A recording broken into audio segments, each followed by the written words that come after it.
On the 6th of November 1982, Cameroon's president took over, and a nation which he seeks to unite, and under the oath of uniting the nation and putting the nation into rigor and moralization in a situation where Cameroonians will be able to have moral and work effectively in order to defend their constitution and to uphold territorial integrity. Above all, to place morality at the center of doing their job in what will be described in simple terms as servant leadership. That was the New Deal government. And now we are faced with a crisis in the northwest and southwest region. Many have been asking the question, of what foundation is this conflict, and why do many still say that we need to look at the arrangement in 1961? However, there have also been some questioning about it itself of the 1st October 1961 and 1st October itself. We many say it is a day we ought to celebrate as a nation, in terms of a day that solidifies our national unity. For those of the British Southern Cameroon and those of the French Cameroon, who came together to form a united Cameroon, and that it is a day we all need to celebrate from the 10 regions of our country as a national day. Others have, however, asked the question that why is it that during the height of the Anglophone crisis, this day was celebrated in Yaoundé and the government stopped the celebration subsequently after that? That is not time for the government to activate this celebration and further consolidate national unity. However, there have also been a school of thought that of the opinion that this day should not even be celebrated based on the memories it brings and also the controversies surrounding the day. Which side you are, and regardless of the side you stand for, one thing is certain, that there is a historical significance about this day. But there have been a lot of lies, a lot of conspiracy, and some truth as far as 1st October 1961 is concerned. Coincidentally, we had talked about this same issue last year, 1st October 1961, last year, 1st October 2022. And today, we are still going to revisit it and to look at some of the lies and the truth and the conspiracy surrounding this day in terms of understanding the legal and political context of the day, and also what the common man should understand when it comes to 1st October. And the northwest and southwest region, as we speak, there are some areas that are experiencing tension and also some areas that are experiencing normalcy. However, the general feeling of the people within that locality is probably have a different way in which the others of these other areas, of the other regions, are experiencing in terms of tension and normalcy, faced with armed insurgency in the northwest and southwest region. To those who believe and respect the territorial integrity of Cameroon, are subjected to be called blackleg by those who are against the national unity. And this time, coming out of from this day, risks having something to happen to you. However, the government has always been clear that the 1st October is a day like no more day in the history of the nation, and also with the organization of the Grand Measure National Dialogue. It was a moment of review when many would have tabled this as a day to be celebrated, a national day. Was that a missed opportunity that we had to have not advocated for it to be celebrated as National Day during the Measure National Dialogue? Or is the government going to look into it in such a way that our history is solidified? Whether we like it or not, we are all Cameroonians, and we sing the same anthem, O Cameroon, cradle of our fathers. Thy holy shall reign in our midst, the now repose. This is House of Commons. We meet Tah Mai Javis.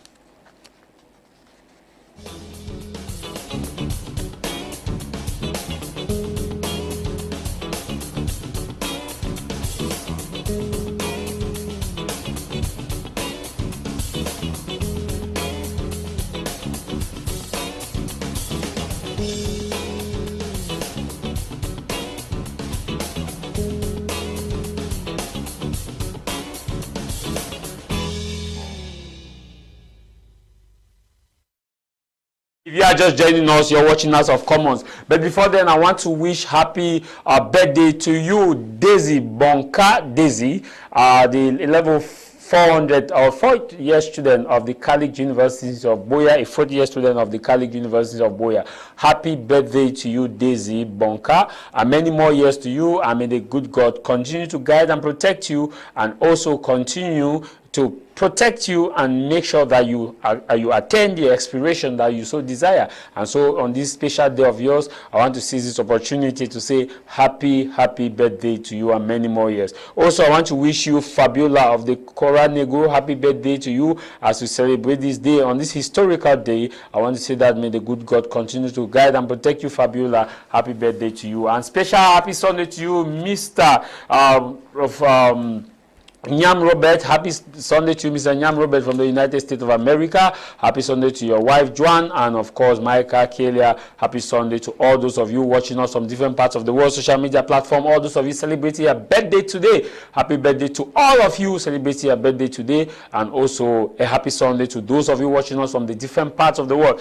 In the studio here, we have Senior Barister Achu Emmanuel, Julius, who is here in the studio. We are also expecting Senior Barister Achu Emmanuel, who is on his way, where we shall be looking at the Senior Barister Achu.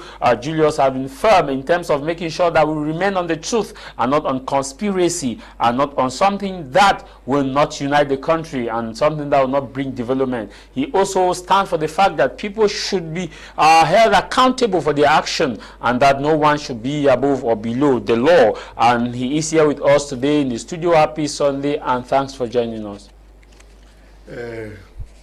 Thank you, Javis, for inviting me today, this special Sunday, 1st of October.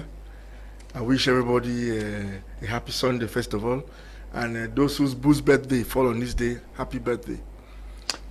Thank you very much. I'll begin with you. We have had a lot of misconception. There's truth at one point in time, lies at one point in time, conspiracy. You are a senior citizen, and from time past, what is your view of 1st October? I know some of us may not have had the time to go back history, looking at the fact that you are someone who have experienced some of the evolution as far as Cameroon political and legal landscape is concerned. When it comes to 1st October, what's that memory and knowledge you have about it? Javis, first and foremost, I'm a Pan-Africanist. And I still find it very difficult to accept the way Africa was divided by some white boys sitting somewhere in Berlin to them things about you and me here in Africa. And what I find very shocking is the fact that we Africans have accepted this division until we are killing each other because of this. Anyway, 1st of October, to me, if history is anything to go by, was the day when Nigeria had its independence in 1960. And on that day, when Nigeria had its independence, Southern Cameroon, which was ruled through indirect rule by the British, actually had to cut off from Southern Cameroon because Nigeria became an independent country. So after the plebiscite of 11th February in Southern Cameroon, Southern Cameroonians decided to join their brothers of the French Cameroon. So on the 1st of October, Southern Cameroon was changed into West Cameroon. West Cameroon now, on that same day. Okay, if I get you, on the 1st of October 1960, at the time when Nigeria had their independence, yes, Southern Cameroon moved to West Cameroon. No. Okay. There was a void, legal void, in the sense that Nigeria, that was used to govern like Cameroon, ceased to have legal custody over Cameroon like before, because they've now become an independent country. So Britain had to look for some method of ruling Southern Cameroon, because indirect rule as such cannot be perfect, because Nigeria was independent. So you cannot, an independent country cannot use an independent country to manage another country. That was very, very cumbersome. So there was some legal void to me during that period. And it would appear some Nigerians stayed on, but there was some confusion because who was who. But in any case, we had our own plebiscite on the 11th of February 1961. After that plebiscite, the Southern Cameroonians decided to join their brothers of French Cameroon. So on the 1st of October, after all the negotiations and discussions that must have taken place by that time, because don't missing words, there was a lot of political activity, and the Southern Cameroon's political arena was actually managed by political parties at that time. So it was very heated. There were 6 political parties around that era. So instead of consulting the people directly, the political parties that were represented in the House of Assembly, the then House of Assembly, were the ones negotiating and discussing issues about Southern Cameroons. So on the 1st of October, 1961, Southern Cameroons became West Cameroon. And it was equally there of reunification between West Cameroon and East Cameroon. So when you go through history, that's my understanding as to what happened. Because recently I saw some signboard in Manfi, which is very clear that on the 1st of October we became West Cameroon, and we reunited with our brothers in French Cameroon to form. So on that 1st of October, if I get this legal analysis, which means that on that 1st of October 1961, we did not become Southern Cameroon as an autonomous state, as many are claiming. We became a West Cameroon. We became West Cameroon under the unity between the French. And to form one parliament, one anthem, with the diversity rather. Yes, on a federal system. Federal system where you have the West Cameroon. And don't forget, at that time there was some sort of an agreement between Achu and Foncha. Foncha was representing the then West Cameroon, while Achu was representing the then East Cameroon. So there was some sort of agreement to build up a federal constitution, a federal system of government, and how to manage things at that time. And it was not easy because you have to manage economy, finances, population growth, mentality of the people and those things. It was something that had to take some time for it to work. So, and if you understand, I understand from 1961 to 1966, there was a lot of politicking through political parties in such a way that Ajo succeeded in convincing the political parties to form one party. So in 1966, as they formed one party, that's where the real unification of Cameroon. Yes. It started, because as one party everything become homogeneous. There was no room for differences.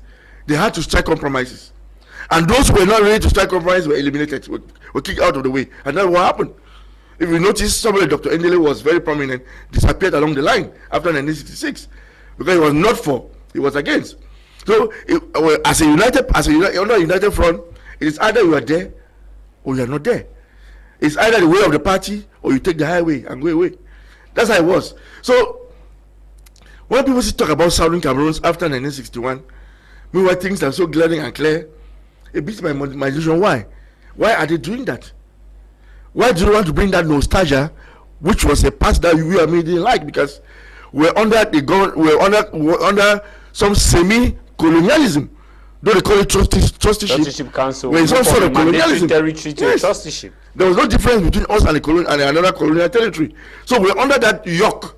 How can Cameroonians be happy to be under a yoke of slavery, and they want to change that past? To me, I find it so strange.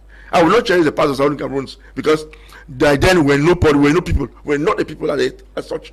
Yeah, we're some entity that exists somewhere hanging in the air, but there was nothing more to show apart of what we are seeing written now on the piece of paper. Now, Barrister, many go also by this argument. I want us to look at this legally now, from a legal perspective, because many are of the argument that, okay, let's put it on this, that the two Cameroons became one on the 1st of October 1961, that instead of calling it reunification, they said from the legal position is unification, and that on the context that at the time they're looking at the contextual state of a nation and not just this territory as Cameroon.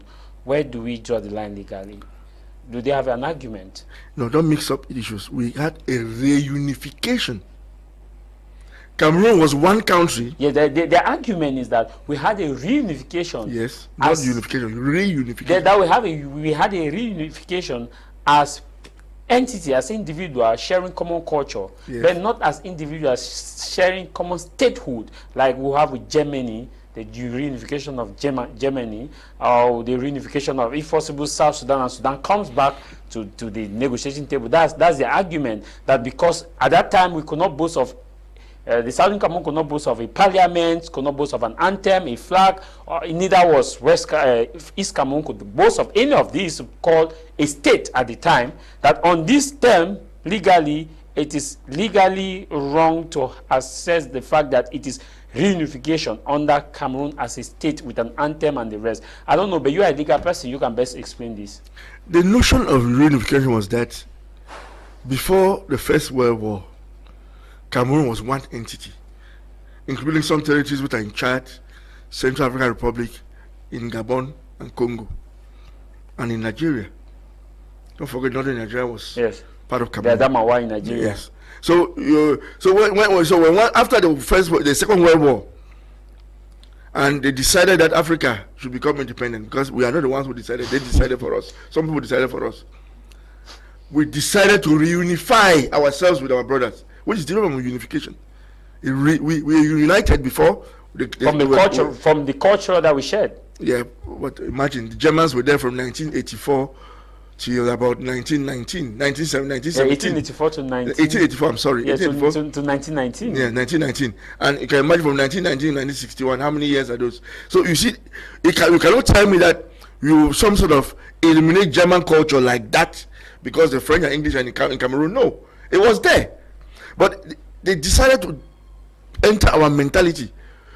The French and English decided to deal with our mentality as a people, to make us understand that anything German was bad, only things French and English was good. It's like, I remember the story of Animal Farm, where animals, the pigs, they got themselves. Yeah, the Josh Orwell. Of course. So it's that type of a story.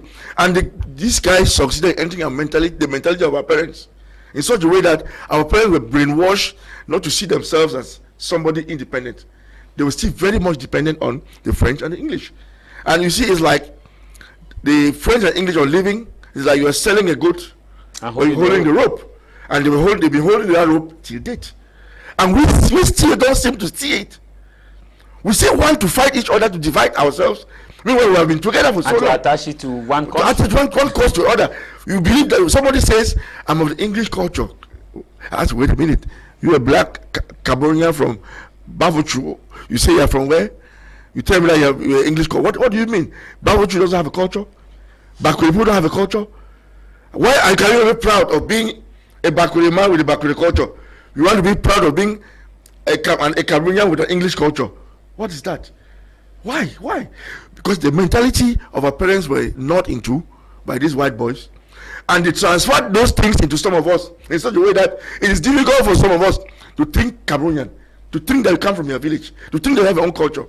But is it not also the responsibility of the state also to put in that explanation for individuals to understand the aspect of independency of a state than looking at it from the context of that we are ruled by the West? Because there's always an argument that many have that Cameroon is a French territory, which is not true. Based on what you have explained, it's not true, because we were given as a caretaker government to both France and, of course, to Britain. So, but many are stating that in this argument, the state has not been able to play the role to explain to individuals that the state has actually aligned themselves more with the same person whom they ought to have disconnected. Like the too much connection with the French and also the Western nations are talking about the fact that the state doesn't prioritize Cameroon solutions to Cameroon problems.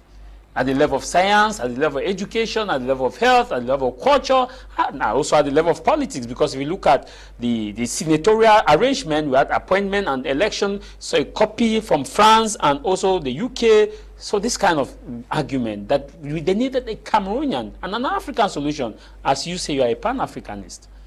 Yes. You know, when those things happened in the 60s, that is the movement for independence,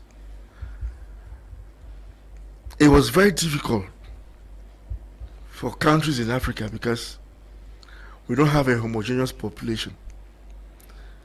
We were so tribal in our affiliations that it's been so difficult to extricate those tribal links from our way of doing things.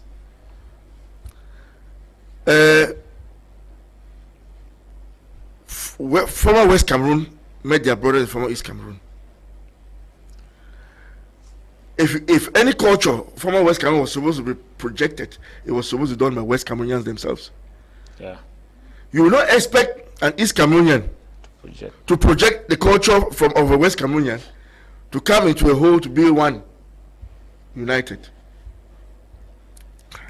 I saw this from an angle of, I said, well, yes, we reunited, yes, but we were not friends. I used to ask my father, tell me who's your Francophone friend? Because I remember in the 70s, we left Boya and went to Yaoundé, and we were there in Yaoundé till my father was appointed DO, and we left and went to so many other places. Tell me, you people who decided in those days, can you tell me who was your Francophone friend? They didn't have. So they came and it was like, we had something I usually call Achu soup, where you take oil and mix water, but you need a catalyst to mix it to be that soup that you and me like. So we had that problem. We didn't have that catalyst to mix the Achu soup, the kangwa and the water to produce something that you and me would like to drink, to drink. So when we realized that those who came from West Cameroon trusted too much. They gave their word and trusted the other party, thinking that the other party would think like them. We knew what it means to become a big gentleman. But East Mongo, it was not like that. They play politics. And politics was, if I can get you, I can take it from you, I take it. That is the winner takes it all. That is politics. But that was not the sense what we had. So when we got mixed up, our own people, to me, were very naive. So it means that they did not do their homework. Sure, they didn't do what they were supposed to do, but enforce what they're supposed to enforce, so that Cameroon has one culture that identifies everybody, both sides. Because the French Cameroonians were strong to bring theirs, while the English Cameroonians, who were supposed to bring theirs, failed to bring theirs to mix it up. So it was something one-sided. And then at one point in time, we of the former West Cameroon feel as if we are being sucked into, which actually the President of the Republic admitted that they wanted, seeing our weaknesses, they wanted to suck us out, suck us in. But because of the strongness of what we have now in our heads, they couldn't suck us in, because if you suck us in, you're going to get trouble in your stomach. So the best thing was to leave us where we are and manage it the way we can manage. But it's still never too late to do it. And I still think we're in that process of doing it. Because if I have to be living in 1960, in 2023 I live in 1960, I don't think I'll evolve. I don't think I'll evolve. Yeah, because why the rest of the world is focused on building bridges, constructing roads, constructing hospitals, we are still instead fighting boundaries and destroying buildings, and the rest destroy each other. Before we realize they are already there, we are still down. Still believing that English culture is better than French culture, or French culture better than English culture. Yeah, but the problem now is Barister. Why we expect Barister Barister Emmanuel. The problem now is, you talked about the fact that maybe our politician at the time, our forebearers, did not actually study. They were so honest, and they trusted so much without studying the political evolution of the counterpart, where they were going to reunite.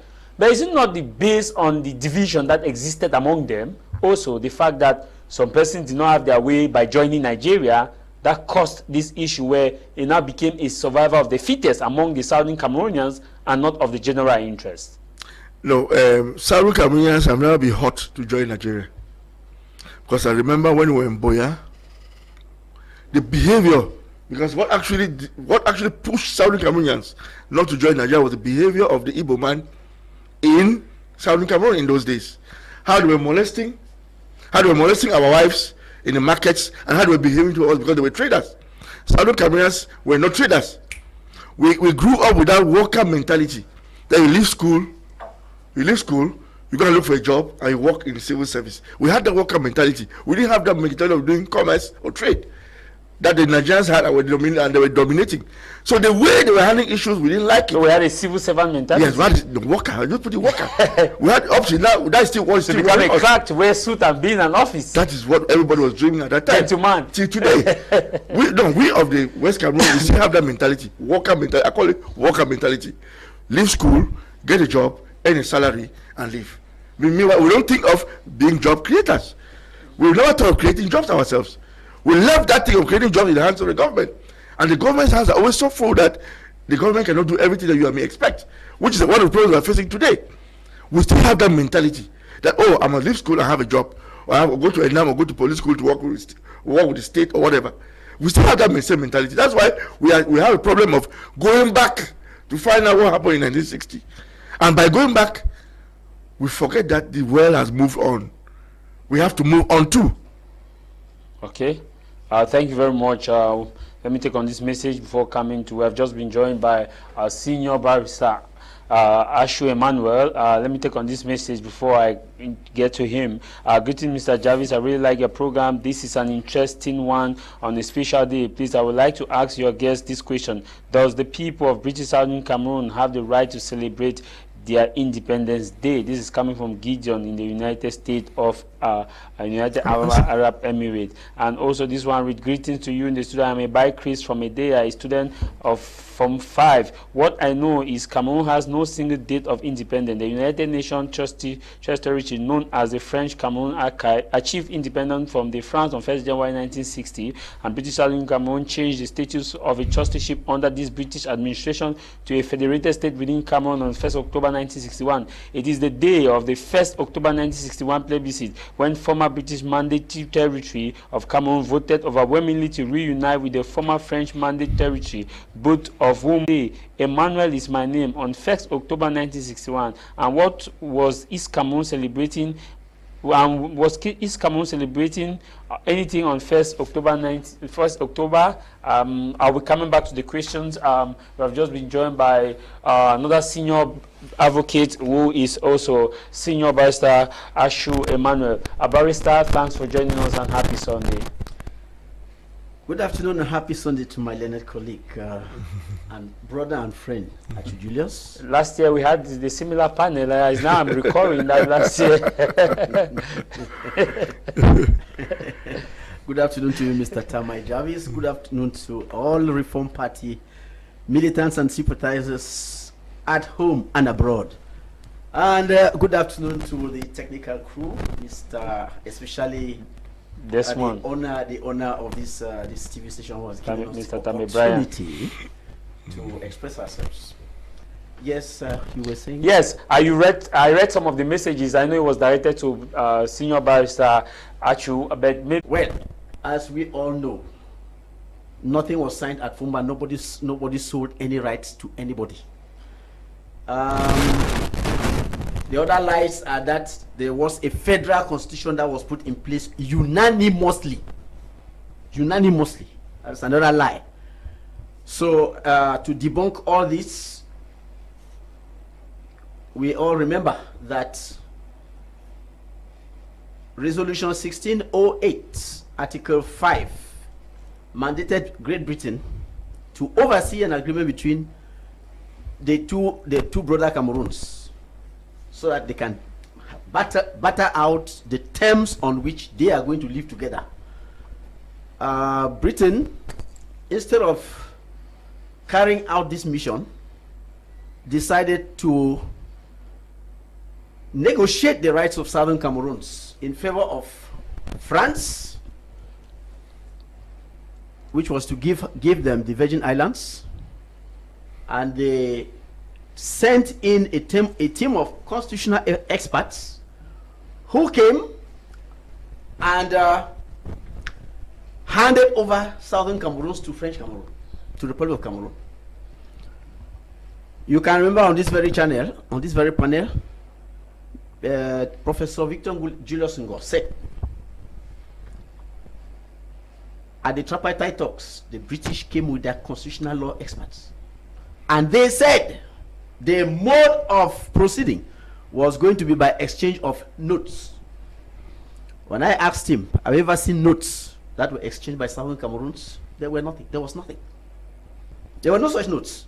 Hey, there were going to be exchange of notes. There was no such thing, sir. Seeing the note, it's not like we are talking about something 1,000 years. Look, the proceedings were by exchange of notes. He understands what I'm talking, because even in court today, we proceed by exchange of submissions.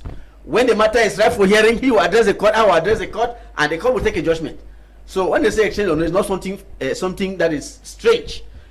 It was they were supposed to proceed by exchange or not, but there was going to be a final agreement to which all the parties were supposed to append. There was no such thing. In the final analysis, we find ourselves in front of a constitution, a federal constitution, with two annexures: the Constitution of West Cameroon, Constitution of East Cameroon.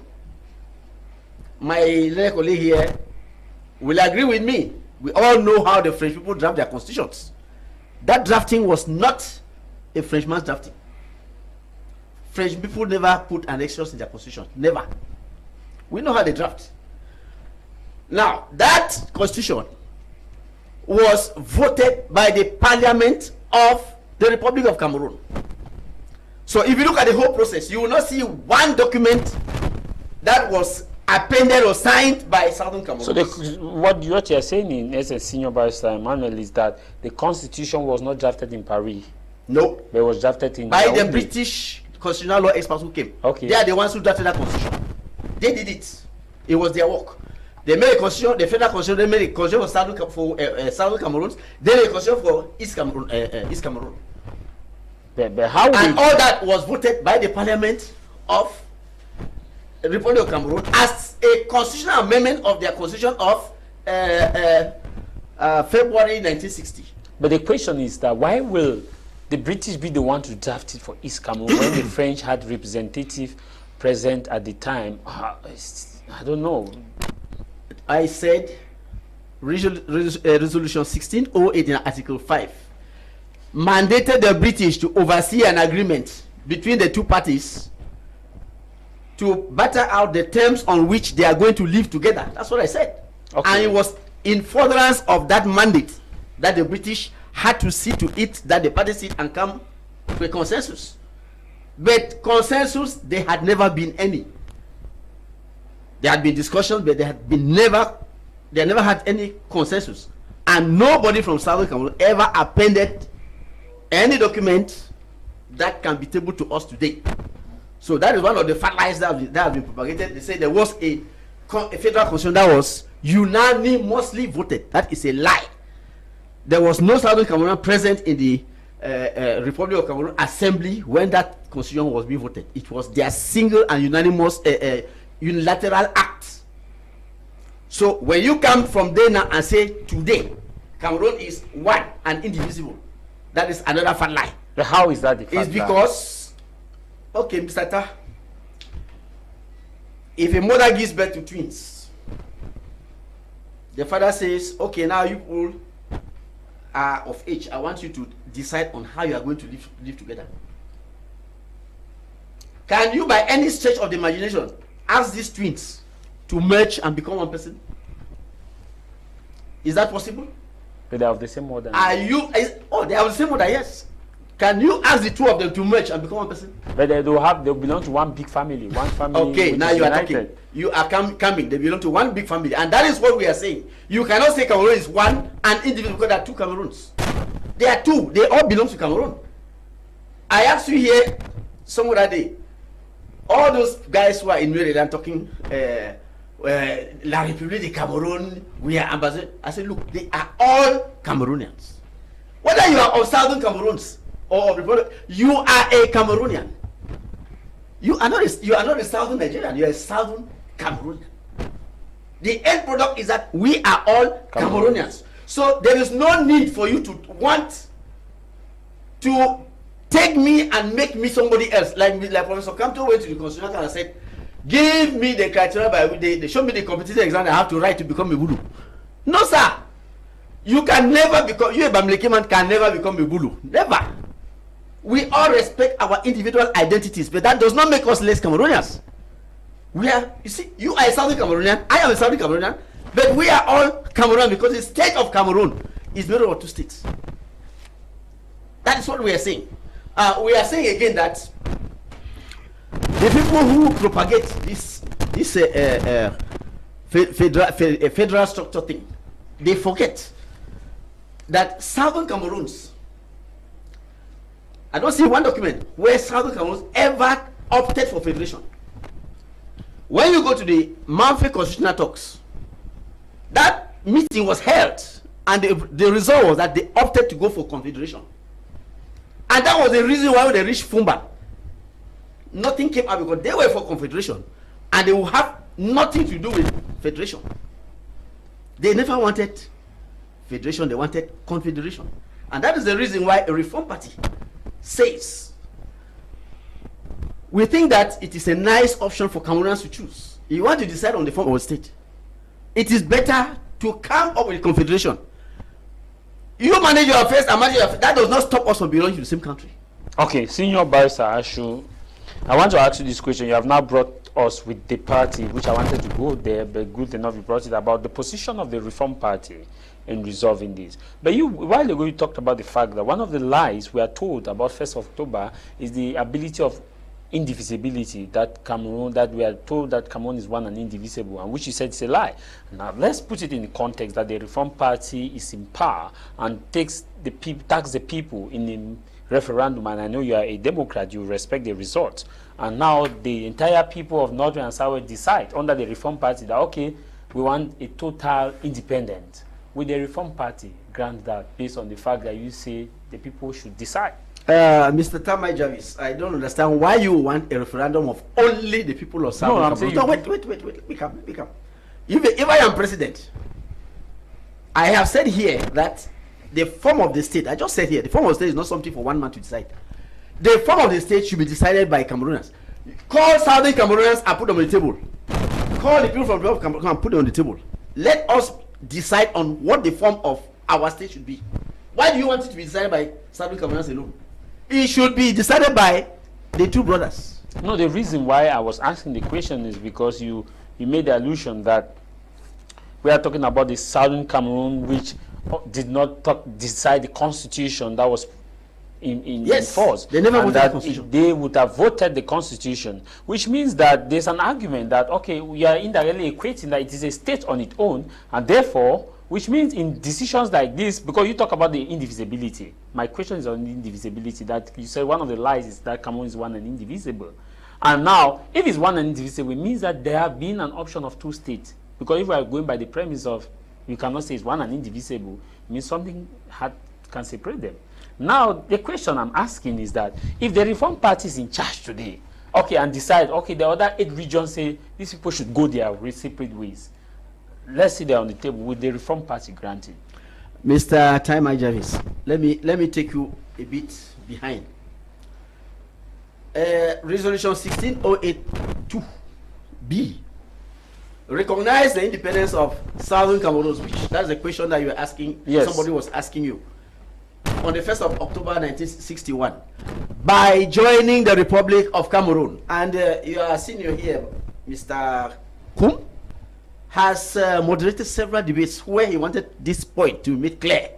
What do you mean by joining? What does that phrase by joining indicate? I will take that one first. Now, by joining, do you mean that you are putting two entities together, or you are amalgamating two entities? We should be clear on that.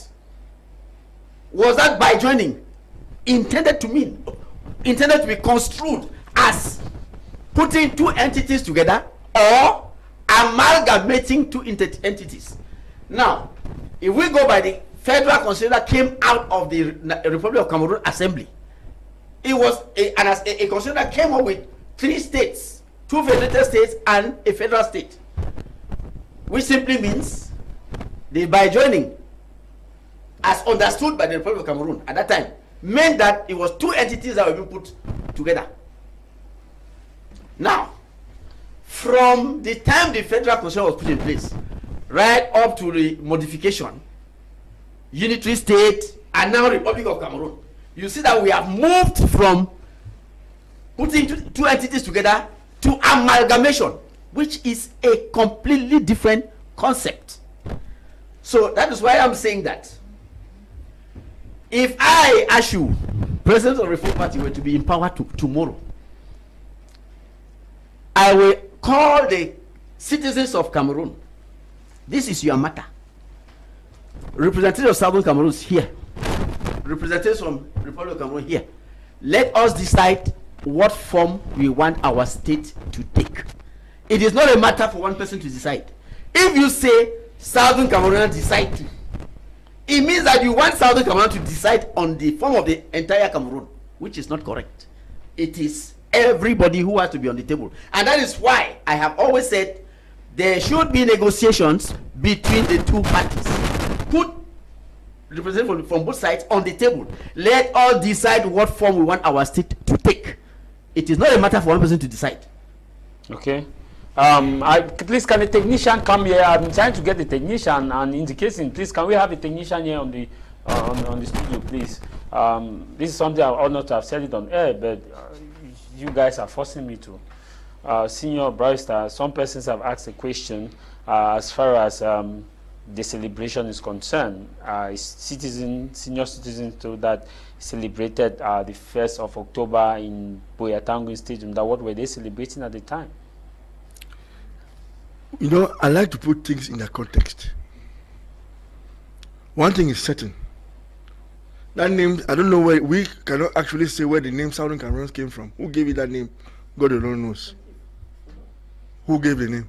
Wonderful. Okay, if you permit. Okay. You talk. Let me explain the name. No, you talk. Because when I went through history, there was nothing like Southern Cameroon. It's just a name that was given at a certain point in time to describe a certain part of Cameroon. What do you like? It's a part of Cameroon that was described as Southern Cameroon. A part of Cameroon that was described as Southern Cameroon. Just like we have Southwest region, which is part of Cameroon. Northwest region is part of Cameroon. North is part of Cameroon. West is part of Cameroon. That is just a description of that space with these people. It was not a name. Because it didn't have a flag. It didn't have an anthem, but it had some sort of a pseudo government who was managed by Britain, by indirect rule through Lagos. What type of thing is that? And we're so proud to talk about it. Me, I'm not proud of such a thing. To me, that's our negative past. In any case, it is written in Manfred. There's a signboard in Manfred which clearly states that the 1st of October gave birth to West Cameroon and the reunification of Cameroons. It's in Manfred, in your village, capital of your village. I have a copy, I have a picture of it. Which means that we, that entity, formerly had a former name on the 1st of October. That's why we had to celebrate it. At that time, it was a national day for West Cameroon, because East Cameroon had a different day, which was 1st of January. It is until the politicians decided that it would be cumbersome for us to be celebrating two national days separately on different days. And they had to look for a consensus. Don't forget that West Cameroon then, the actors were not the people, but were the politicians of the various political parties. They were the actors. Unlike now, where the people want to have a say. Out of political parties, they want to have a say, which is different. But at that time, it were only leaders of political parties that were speaking. And don't forget that I think in 1960, Foncha and Charles Asale signed an agreement to agree on a federal constitution. And that was the basic document we used to work at that time. It may be true that we didn't have a constitution at that, because truly speaking, I've not seen one. A federal constitution which is in its legally speaking, I've not seen one, because I know the British don't have a constitution, written constitution. How come the country doesn't have a written constitution? We come and impose a written constitution in Cameroon. So at that time, it was how do we take the French system, which was by written constitution, and the English system, which was by customs, usages, act of parliament. How do we amalgamate it to make something which is Cameroonian? It was not easy. It was really not easy. And that's why you see the first thing I saw when that's between 1961 and 1966, there were lots of confusion, lots of conflict, because it was not easy to agree. There was a lot of it until I just succeeded in convincing the political parties to dissolve and form one party. 1966. And it's from then that it was decided that either you are inside or you're outside. If you don't adhere to, you don't toe political party lines, they consider you an outcast. And it's that seat that this is six that evolved to the 1972 referendum, when they realized that that notwithstanding, to implement the so-called federal constitution was very, very complicated. And that's why you decided, okay, let's go to unity state. Let's go to unitary state. And they made a referendum in 1972. But our politicians at that time, who were the actors, who were the ones leading us, accepted. Because probably they didn't have a choice. No. Why are some of them refusing now? Reform Party is refusing now. We're not then. We're not then. But you too, as well. He used to reform. The president of the Reform Party used to be SDF. He evolved to Party Authentic. Now Party Reform. Reform Party. We evolve. Why can't we accept that we evolve? And we go according to the wind, according to what the people want at the particular point in time. We have evolved. Okay, that guy was asking the question about matching. I was not born then. In 1967, I was 3 years old. So it's not possible. Yeah, that he took part in the match. Yeah, he took part. At that time, I couldn't know. I couldn't know. Okay, and he was talking about 1963 that they took part in this in Buea Town Stadium. Yes, yeah, no, of course. We used to celebrate 1st of October as a national day. But there was a compromise for 1st of January, East Cameroon, in East Cameroon to disappear, and 1st of October, West Cameroon to disappear. To get one national day, which actually ended on 20th May, after the referendum. That's the only national day we have today in Cameroon. We have evolved.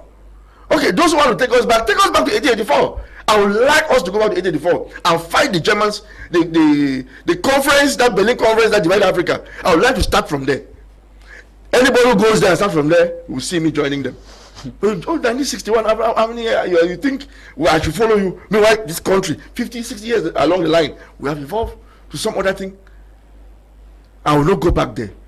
But you see, okay, coming back to legalities of whatever in the 60s, up to date as I'm talking, have you heard any former Southern Cameroonians or former West Cameroonian challenge whatever in any court anywhere?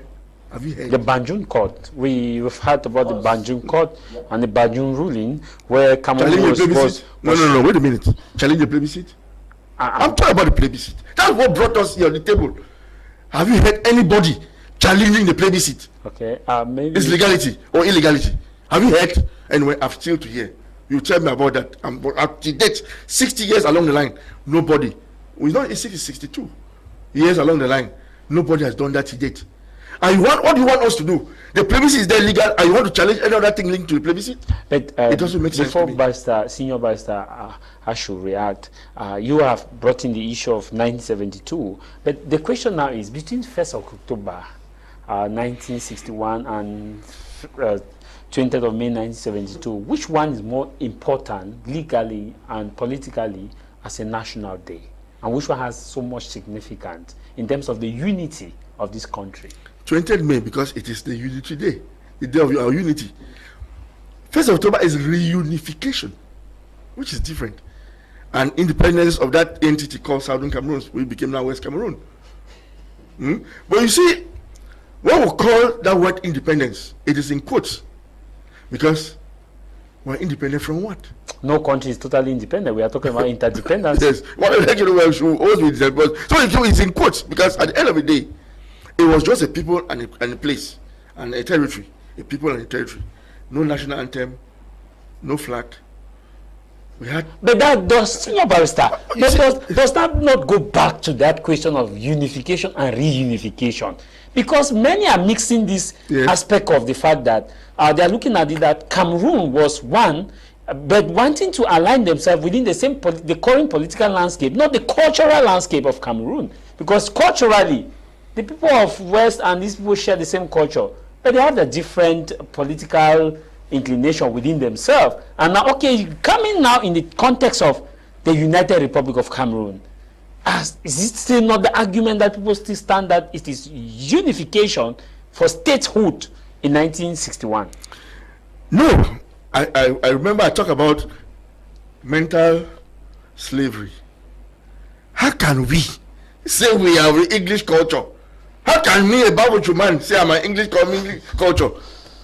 You see, these days I say, if you want to see how illiterate we are, right? Let's not speak English and French. Let's go back to our dialects. You'll find that there are so many professors who are illiterate because they don't even know how to exchange whatever. You find that so many so-called intellectuals these days are illiterate. They don't even know what they're saying. That's what I say in those days. How can somebody say we have English? I have an English culture. I'm an Englishman. I have to be an Englishman. Meanwhile, you're from Kiyaka, or you're from Kabe, or you're from Boom. Boom. You forget your own culture, and you want to fight for somebody else's culture in your own land, on your own land. That is the mentality that these white boys put in my parents' heads, and which we are still living in it till today. In Cameroon, we have more than 250 tribes with likely about, let's say, 100 cultures. Why can't we inculcate that one and live on it instead of saying that I'm French or I'm English or whatever? Okay. We have to evolve, and we are going there. Whether you people like it or not, you people decide to go to the system and live with it. The legalities or illegalities, we are going towards evolution. That African culture is going to come back and stay. So the key point is that it is a forward ever. Of course, I don't go back unless we think back to 1884. Which you gladly dare to Berlin, which you gladly join. I'll look for Bismarck and ask him, my friend, what were you thinking about? Yes. Senior Barister Emmanuel, you disagree with what Senior Barister Achu was talking about the fact. Achu was talking about the fact of that his first area, which I saw you nodding your head, not in agreement, was who gave the name Southern Cameroon. And so maybe you want to react to some of the things. Yes, in 1945, after when the UN was when the League of Nations had to dish out trust mandates to Britain and France, there was this territory called the Cameroons. You had the northern part, Sadauna, which was because they discovered that this territory had 3 inconciliable parts. What is today the Republic of Cameroon was French Cameroon. Then you had Sadauna, then you have Southern Cameroons. So they had to identify these 3 parts by saying Sadauna was Northern Cameroons, this other side was Southern Cameroons, and then Republic of Cameroon today was French Cameroons. They who? I said the League of Nations. Okay. League of Nations. That appellation came from the League of Nations. And the League of Nations is coming from the Berlin, because the League of Nations gets roots from the Berlin Conference. Sir, League of Nations has nothing to do with Berlin Conference. No, we are talking about the Berlin Conference was for the partition of Africa. League of Nations came in after the Berlin. The forefather of United Nations today. Now, they are the ones who gave Britain and France the mandate to administer the trust. You continue, but in 1884, before 1884, the Berlin West African Conference, we did not have the League of Nations. It wasn't there? Yeah, but the only power at the time that could determine powers of the world was the Berlin Conference, that in legal terms, we could equate it to the League of Nations then. No, sir. The Berlin Conference was just a coming together of imperialist states. Yeah, because for the purpose of dividing the bread. It's after that Berlin Conference that these same actors moved to League of Nations. Mr. Tah Mai Javis, the League of Nations divided the bread still. Mr. Tah Mai Javis, the League of Nations divided the bread too. Cannot be equated to Berlin Conference because Berlin Conference had no document that governed its ruling. Okay. It had nothing. It was not an organization. It was a meeting of imperialist states that came together to decide on who should take what chunk of Africa. That was it. But the League of Nations was the first international organization that was coming together to see how the world could be managed to avoid any other global conflict. It's the same thing. So, how the world, each other. The Portuguese, the Germans, they were fighting each other. That's why they started with the Berlin Conference to do what they did. In Berlin Conference, did they decide on the partition of Europe? They didn't decide on the partition of America. It was only Africa. League of Nations concerned the whole world. It did not concern Africa alone. I am saying Berlin Conference was a meeting of imperialists to decide as who to take what in Africa. Now, so you are stating that it is the League of Nations that gave the name South Yes, Africa. It came from the League of Nations. From 1940. That identified those territories and said, okay, Britain, you will administer as a trust territory, Northern Cameroons and mandated territory. Trust territories, Northern Cameroon and Southern. No, it was the League of Nations that had mandated territory now. They moved now to the League of United Nations that gave it now to the trust territory. What's the difference? The difference is the body. are given a mandate to administer it. It's like what we are talking about, the League of Nations and Berlin Conference. Mr. Tah Mai Javis is like talking of fry pan and fire. They are asking these people, you administer these people. They are not a colony. We are giving them to you in trust. It's law. That one is law. We are giving them to you in trust. Administer them for us. That's what it meant. So I am saying that nobody should carry us to 1884. So you accept with your brother? Nobody should carry us to 1884. Julius. I disagree with him in total. No, we should not be carried to 1884. He said here that Southern Cameroon was just a mumbo jumbo of some people had no anthem. They had no anthem. They had no flag. Yes. Are you aware Southern Cameroon had a constitution? I want a yes or no. Are you aware? Okay. He's aware, he won't say so. But if you are not aware, I will give it to you. I will hand it to you if you are not aware. Southern Cameroons had a constitution. It was not just anything. It was not just some territory that was there.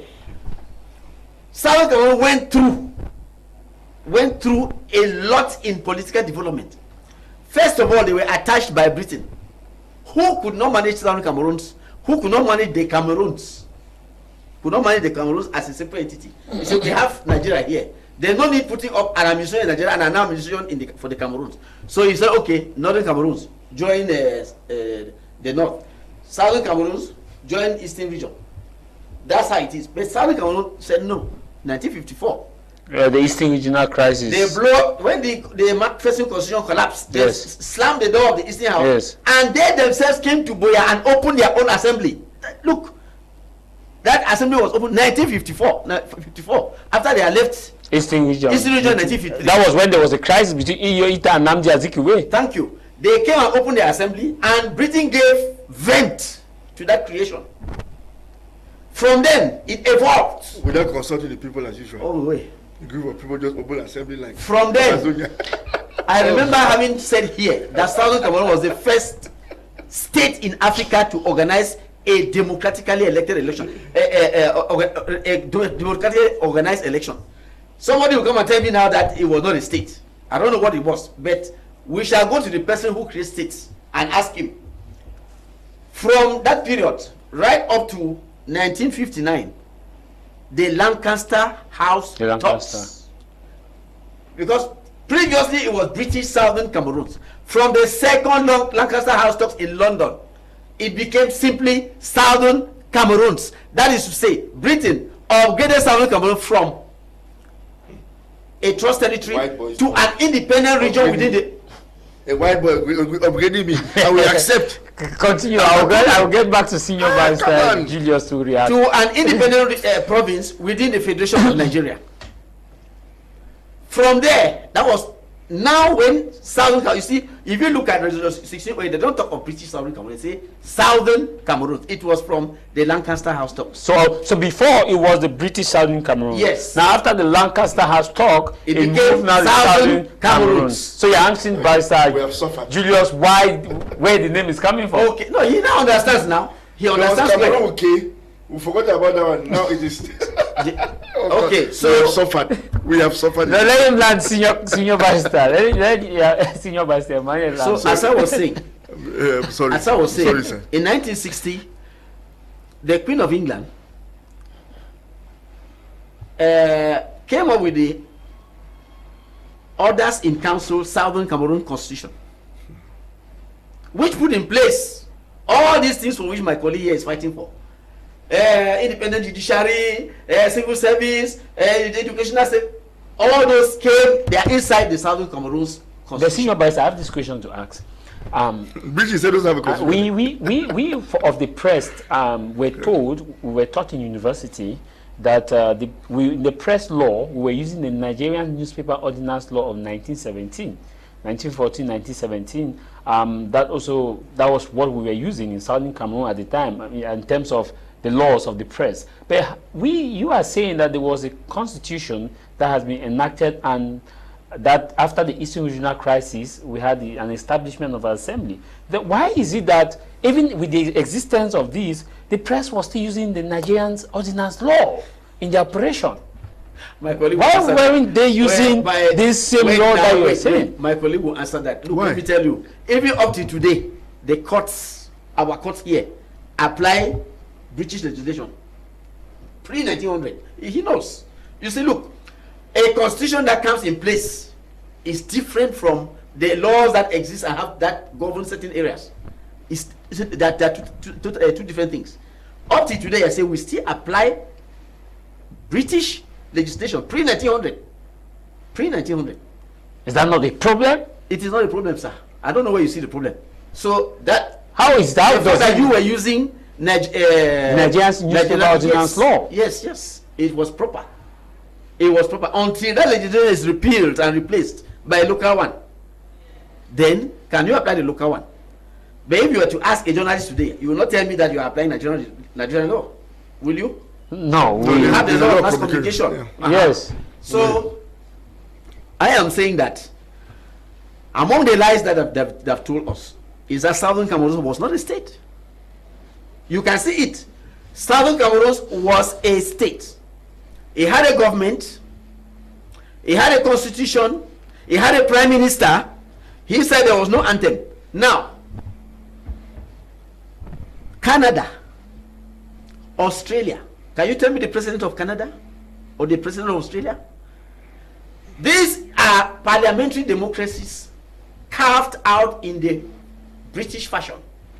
The Queen of England remains the constitutional president. Yeah, because I saw one point in time a Canadian MP refused to take allegiance to the oath of the Queen of England in Canada, that she is an Australian rather, that she cannot take the oath of a Queen of England. In Australia. In Australia. So I'm just explaining something to you.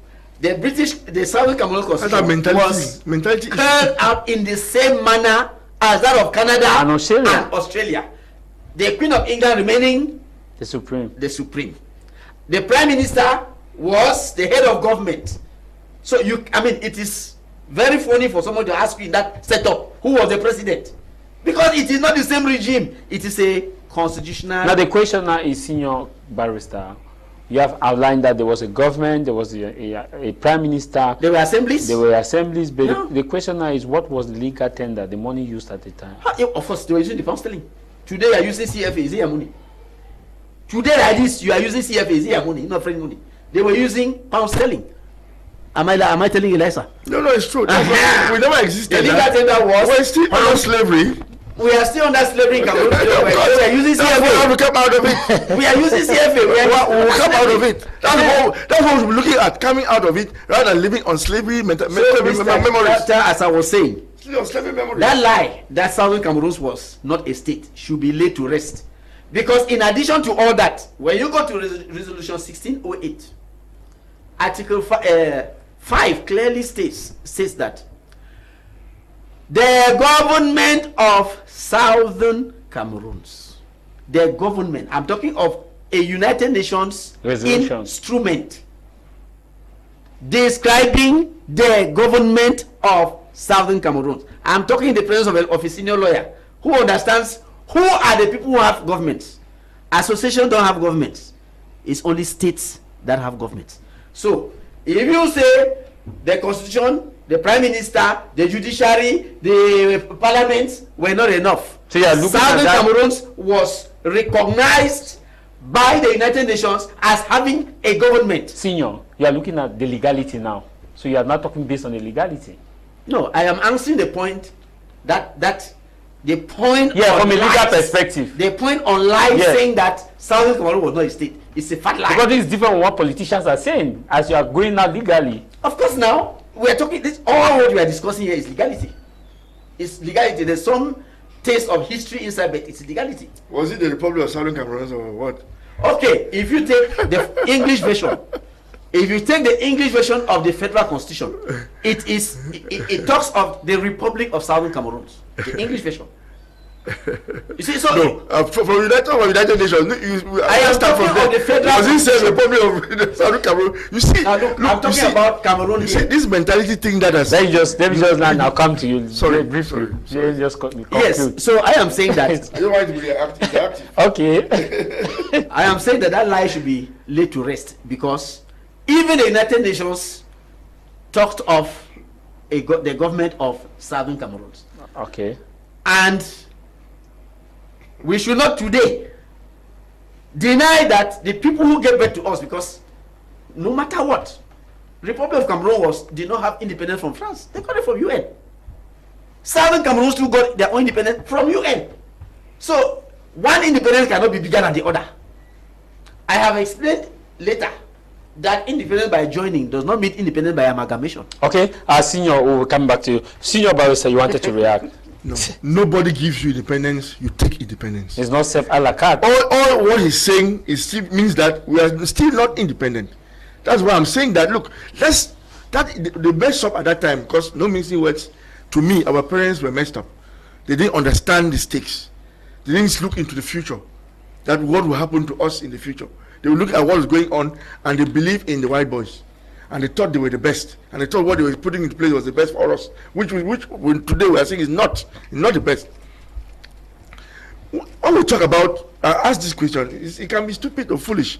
Was it like the Republic of Southern Cameroon or the federal state of Southern or whatever? Now we are hearing Ambazonia. That's part of the stupidity. That's what I'm saying. Now we are hearing some school of thought that we still maintain that mentality. It is still continuing. That we have to stop it. It has to stop. We have to evolve with the times. Why should we be living in the 60s when our parents didn't even go to school? The highest politicians those days were, okay, apart of Dr. Dele was a medical doctor, the rest were classroom teachers that left school. No, I beg to differ, sir. You had E.T. Egbe, who was a lawyer, you had Foritia, who was a lawyer, you had Dr. Fono, who had about 5 PhD degrees. That type of thing. They were not leaders. My God. They were being led by people. My God. They had the worker mentality. They were being led by others. By politicians. By politicians. That's what I'm saying. Is it a lie? They were head of a party. None of them. None of head of any party. West of the Mongo at that time. In West Cameroon or South Cameroon, none of them. All the intellectuals were workers. We had worker mentality. They couldn't lead the people. That's why we had that confusion at that time. Because the way the leaders, their thoughts were different from what the intellectuals would think. And that's why you find out when we're going for a formal conference, fortunately, we don't take an intellectual along. We go because things like intellectuals want to show that they know me why they cannot lead. And that's always the problem we're having till date. The problem is leadership. And the leadership brought in that confusion at that time until Hydro had played the first one. I won't blame Hydro. He played the first one on them. He threw the ball and they didn't know how to play it. He played it himself and got what he wanted. Simple. That's what happened. So that is the past. To me, that is our past. Our past was full of confusion, full of lies, as you even say, half-truths, full of beliefs and unbeliefs, conspiracy theories, everything at that time. That's why you see the evolution was shaky. We started in 1954, what happened? In June 1959, something happened. In 1960, something changed. In 61, 1966, then 1972, then 1984. We are still in that. 1996, we are talking about decentralization. And now, in the 2023, we are talking about special status. Can you imagine? Can you imagine? And we are going back. But the fun is that the evolution to special status is an evolution to semi-independence. What do you mean by that, Senior Barister?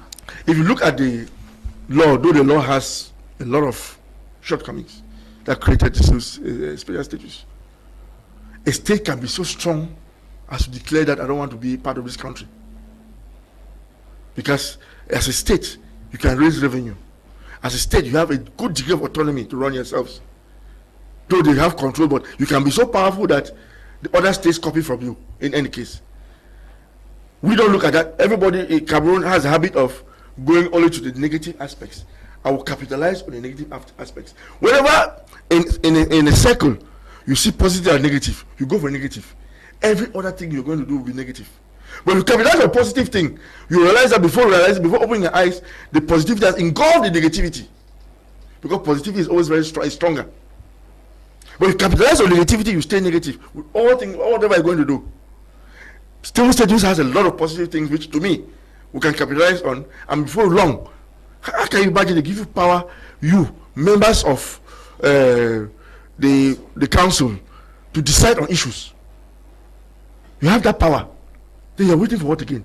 But Senior Barrister, even with this power, how ready are administrative officials to let this power go? Because we see from the special status, the president of the regional house of assembly are the CEOs of their region managing the economy and some other aspect. But we still have the governor. Why do we draw the line up between the governor managing some certain issues and these same persons? Is it not so costly that we are going to have representatives, that we have divisional delegates of education, and all the ministries have divisional delegates? From this special status, we are still going to have these people playing similar role in different. So is the state still not going to have more money being wasted on administration than actually making use of these resources? Well, I've told you that the state is poor. Cameroon is not a poor state in any case.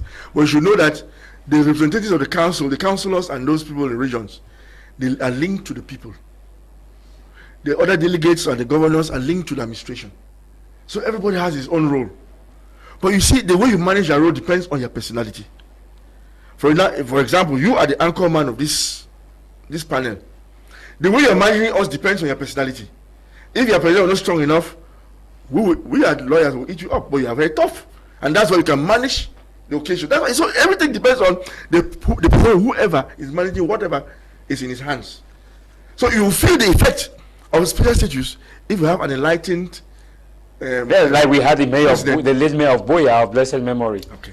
Who could do things by yes. He could force his way to get what he wants. Yes. And that is because he deals with the people. He doesn't deal with the government. The government comes in, yes, but he deals with the people first. What do the people think? And he goes for it because coming next elections, those are the same people who vote for him.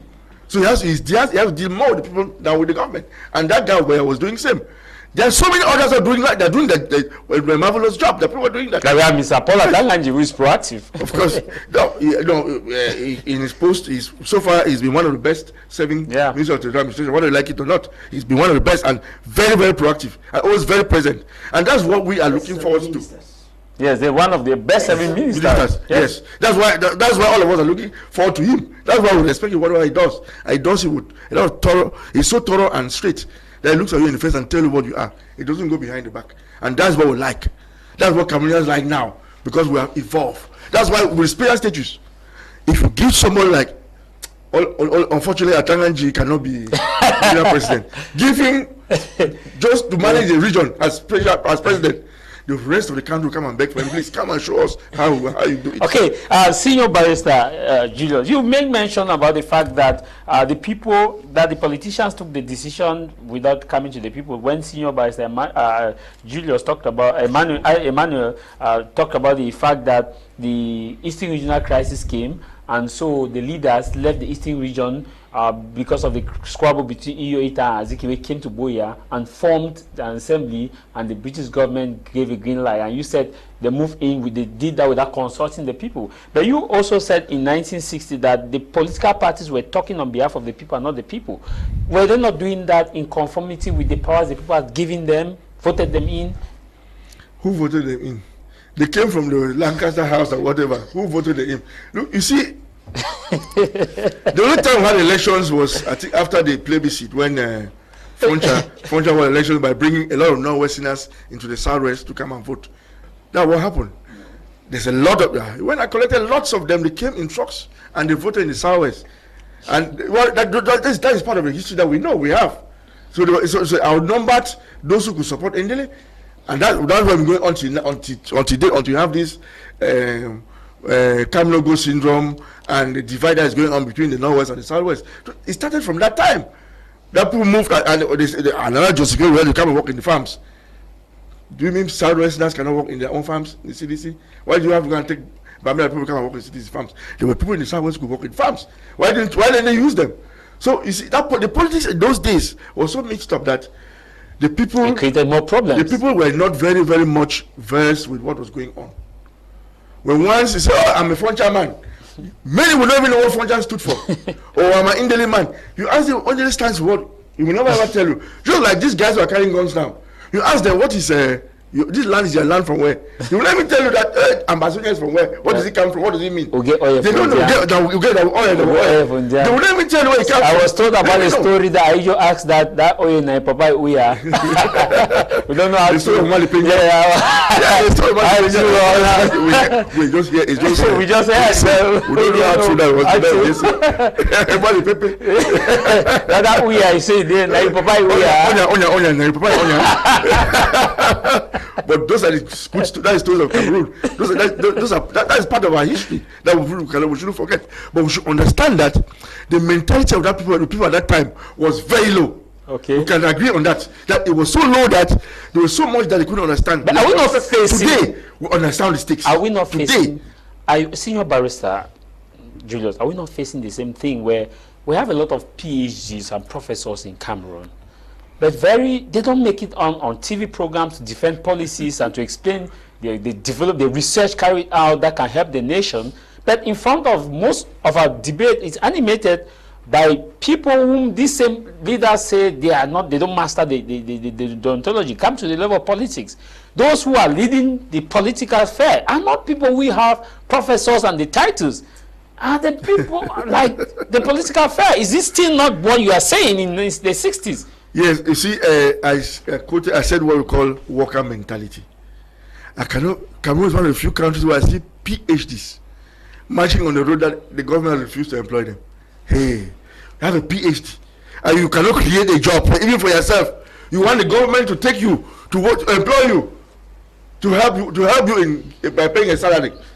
It is this worker mentality that is ignoring our system, what is killing Cameroonians. This worker mentality, I'm going to leave school, I go and work for somebody to earn a salary. That's what we have as a problem. The other day, I was discussing one of those PhDs. I asked him, okay, it was a legal mind. We talk about Ohada. I realized how empty he was. So I asked him, have you written a book one day? Because I know in the pure university, like Chinua Achebe never had a PhD. He had just a first degree. Yes. But just from his books, they gave you an honorary causa, as a PhD honorary causa in so many universities. Yes. But I realized that this guy has never written a book, even on law. I said, how do you get this PhD finally? Because I don't understand how you can do a PhD without having a book, writing a book, which can be used as reference. So it means our education system should have some problems, some lacunas somewhere. Okay. I even hear that they've even banned PhDs in some universities. Yes, for this year they have suspended PhD almost over this year. It means there's a problem. Means there's a problem. Maybe it's the financial resources. No. You say Cameroon is not poor, but maybe it's finance. PhD is not supposed to be state sponsored. Why should PhD be state sponsored? But the state, you are coming back to the same issue. Why? Because no private university, as you speak in Cameroon, because I am of the higher education, has the right to recruit a PhD, to run PhD program. No private universities. All PhD programs in Cameroon are run by state universities. The master's program are run by private universities, can run masters. Now the state has taken ownership of the PhD. So the PhD people say, okay, you have taken ownership, recruit us. Oh, because the state can still vet the PhD, because the state vets the master's program for all private universities, vet all their programs, because no private university in Cameroon has the ability to grant degrees. It's the state that grants degrees. Yes. So why can the state not still vet private universities to run PhD? To get a solution to that thing, I saw a group of about 31 teachers sat down and they created a school, their own school. The attendance of the school has more than 1,000. Okay. They've created jobs for themselves. Is it difficult PhD people to do the same? Senior Barister Emmanuel. Yes. My learned colleague said require my attention. The first, he said that special status, if well managed, can lead to independence. If I don't quote you well, you quote me. Yes. All right. I want to say that he cannot be talking about us moving forward with decentralization and then talking about independence again. Because if you think that special status can eventually lead to independence, then you should be supporting those who are talking about independence, not. I said you should be supporting those who are talking about independence, not decentralization. Independence that you asked for, not the one they gave you. They gave you. The British gave you. You were claiming the one the British gave you. That's not what I'm talking about. Sir, Achu has not claimed any independence. I talk about independence that was given by the United Nations, not Britain. There was a United Nations vote on Southern Cameroon's independence in Resolution 1608. Sponsored by? Resolution 1608, Sponsored Article 2B. Who sponsored the bill?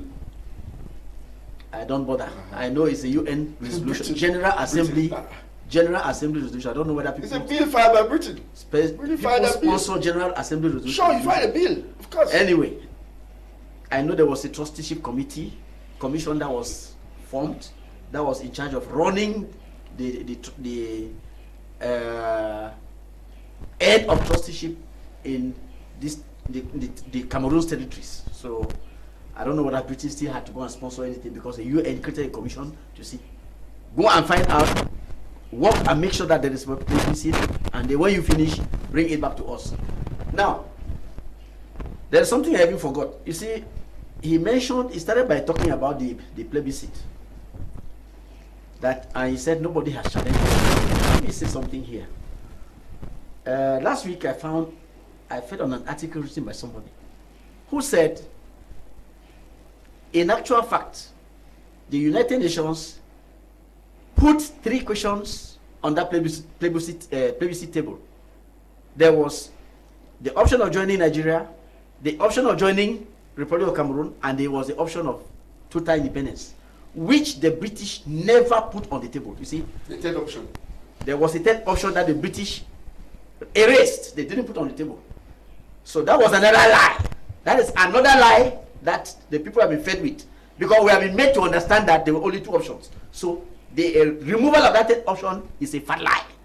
Yeah, it's something that ought to be corrected. So there was a third option. There was a third option. Was deliberately removed. Deliberately removed by Britain. I am telling you. It is true that was removed, or was a lie? It was true that was removed. They have never told us that there was a third option. Yes. His point is that the lie there is that we were told that we had just 2 options. And that's what historical books have carried. Yes. We'll take it to court. No. We are here to make things straight. That's my problem. Sir. 62 years. No, we are here to make... No legal mind has been so bold enough to do that. Please. We are here to make things straight. Now, let me... But Barister, you have not sued also Berlin Conference. You are saying take it to court. You two have not sued Berlin Conference. We are here to make things straight.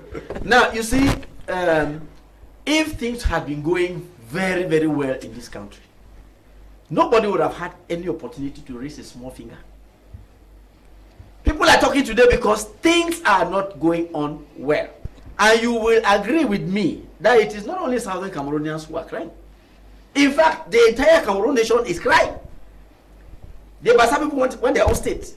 The Northerners want their own state. The people of the South want their own state. No. It is generalized. That is the reason why there is this rebirth of nationalism, which causes people to start asking questions. Where did things go wrong, and how do we find ourselves in this position? So you cannot tell us that we are only going forward. If you are going forward, you are building a house, you keep on adding the floors without looking at your foundation. Are you sure that house will stand? You have to know on what foundation you are building, otherwise you will have to start everything afresh. Because like in our own case here now. Mentality. You see, like in our own case here now. My foundation is mentality. In our own case here now, we started on falsehood. Built on falsehood, and now we find ourselves at a crossroad. Because all the things that we thought were hidden are coming out. So we are saying it is better to build on truth. Build your house on truth. Like your Bible says, you should not build on sand. Build on firm ground. So that when the wind comes, you will not shake, you will not carry a house away. Now, you say we should not go to Berlin Conference because Africa was being partitioned.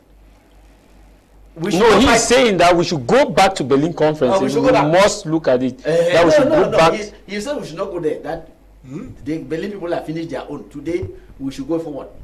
Now, you say we are fighting for other people's culture because we are talking of English people and all that. Let me remind you that we are not fighting for anybody's culture here. We are fighting for our own. In Cameroon today, I am not fighting to be an Englishman. No, I'm an Ejagan man. I come from Ewele. I'm proud to be an Ewele man. I cannot fight. I'm not an Englishman. You see, what we are saying is that we have come to this situation because of the malgovernance that is in place, that is rife in our society, caused by the people who manipulated our history, manipulated our history and brought us to this place. Had they not carried out what they did, we would not have found ourselves here. And that's why we are struggling now to make things right, so that our children and grandchildren after us will not suffer what we are suffering. So we are saying that where they went wrong was to have told us lies in the past. Like that there was a consensual federal constitution. It was a fat lie. All of us know it. We have seen that constitution. It was enacted by the Parliament of the Republic of Cameroon as a constitutional amendment of the 1960 Constitution of 9th February. So that could not be the act. How many parliamentarians? Nine of them. Nine parliamentarians. The number is there. I will give nine parliamentarians. My mind is 9. No, it's not 9. It's not 9. About 9 or 10 and 9. It's 9. I will give you the. I don't think the House of Chief. The House of Chief is 9 parliamentarians. I will We're give talking you about representing a whole. What are we talking about? I will give you that constitution. So I will give a copy to you. Okay. Anyway, Now, I am saying that people should not tell us lies. We should not continue to build our country on lies. I am happy my colleague is here today, so I want him to tell me what has become on the code, what has become of the code on the family code. Family code. Because that family code, we all clap for it, because it came up with the definition of who a Cameroonian is, and he said he's a Cameroonian. I forgot whether it's Article 112 or 114. A Cameroonian is a person who either originated from or originates from the Republic of Cameroon that had its independence on the 1st of January 1960, or originates from Southern Cameroon that had its independence on the 1st of October 1961. Now, since that document passed through the Parliament and went to the Senate, we have not heard of it. If you can throw us some light, because we want that document. That code has so many good things that we want to see applied. They should not. But he is not a member of the Senate. No, please. I know why I'm talking. I'm not a member of the Senate.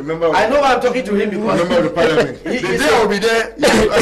He's a CPDM spokesman. I'm saying that if what you're saying makes sense, you should have even had a parliamentarian. His party doesn't even have. Don't bother yourself. One council, even one. His party is mobilizing. His party is mobilizing for next election. To show that, he has so much work to do.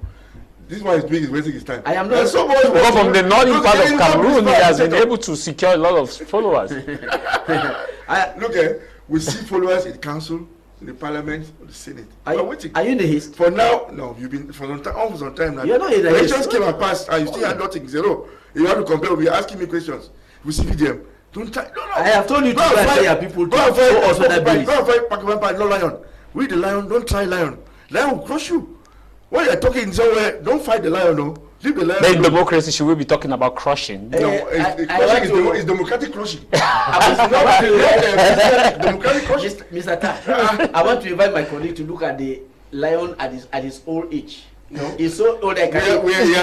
The lion has put to bed so many. We're out of time. So many cops that senior barristers. We are up to senior barristers. Thank you. I have this breaking news that is just coming in. The United States District Court in I've forgotten this place. I will give you the name. This university that has been dragging Atiku and Tinubu, the Chicago State University in Chicago, the United States District Court in Chicago has ruled in favor of Atiku following the appeal filed in by Tinubu blocking the State University from releasing the record. But just coming in now that they have given the Chicago State University tomorrow Monday as deadline to submit Tinubu's record, academic records, including transcript registration to the People's Democratic Party, PDP, that will be used by Atiku for his case in, of course, the Supreme Court. This is a breaking news, and this will have a lot of implications because of the fact that Tinubu has been blocking access for the release of all his documents. And many have been asking the question that, why did you go in your university and you don't want that your things should be released? Because you have been recruited by the people of Nigeria, and the people of Nigeria need to look at your CV. And so that's the breaking news. I want to thank you, senior lawyers. I know maybe in the days ahead, next week Sunday, we may look at this issue, the legal issues about what way forward Nigeria may have as far as the legal implication is concerned. But before we go, your last word, Senior Barrister Julius. I just want to say, like the CPDM, we look forward and not backwards. The errors of the past make us build the future. We can control the future, but we cannot correct our past. So living in the past means living in the errors with it, the good and the bad with it. But going to the future makes us evolve positively, and will make Cameroon a better place to live in. Finally, as you can understand that we've been talking, Amazonia has not been part of it, which means on this earth, nothing has ever existed as Amazonia. The highest we ever heard about that name is Ambas Bay, which is some part of Victoria, now Limbe. And they should stop deceiving our children who are coming out and being killed for no good reason. They should stop by disturbing our economy, by blocking citizens from going around doing their normal activities. They should stop disturbing our kids from going to school to have the education that some of us had. Okay. Thank you very much, Senior Barrister Emmanuel, for coming. Thank you, Mr. Tah Mai Javis. My learned colleague here said in the past we did not have good politicians. I think you can recognize in myself a very astute politician who can carry this country to higher heights. So you know where to go. No, he's talking about the 60s. He knows where to go when elections come, because he has an astute politician presently different from those in the past who didn't know what to do. Now, on the other hand, I'll call on the population of the southern Cameroons, northwest and southwest regions, please stay safe. It's very rough. We've had news of very, very disturbing events. We don't want any person to lose his life. Please stay safe. Okay. Well, thank you very much, gentlemen, for coming. I also thank you, Desmond, for taking our time to produce this program. Alan and all those who work out on this program, I want to thank you very much for taking our time on a Sunday to produce this program. As we all go by, I want to say this, that I leave you with this: no matter the matter, what matters is your matter. No matter the matter, what matters is your matter. And what should matter for you is that you should build your house on a rocky ground, not on a sinking sand, because all other ground is sinking sand. And that sinking sand is bad judgment, and the good ground is love and forgiveness. My name is Tah Mai Javis on Cameroon's commercial capital, Fengu Jombange. Until we meet again, stay safe, stay out of trouble. Bye-bye.